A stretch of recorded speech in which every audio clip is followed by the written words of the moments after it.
So this is going to be a part 2 of the rear engine mount. I got the Toyota OEM rear engine mount.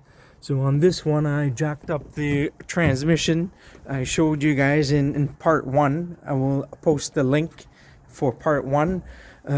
If you're still having a hard time after raising the transmission with a block of wood and jack on the aluminum housing of the transmission, I loosened up 4 of the subframe bolts. You don't need to remove them completely, but loosen them up on both sides, and that should give you just maybe half an inch or something clearance to get the engine mount out and in. And sometimes you may need a helper.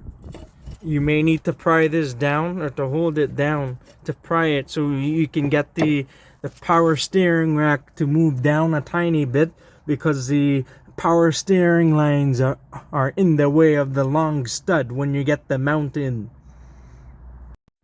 Either way, when you get the mount in or out, that power steering line is in the way.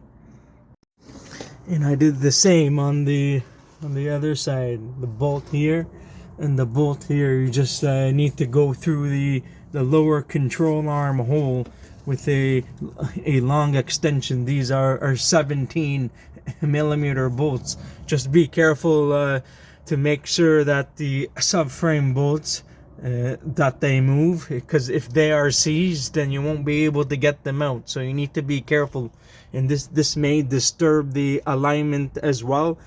Just do this for a last resort.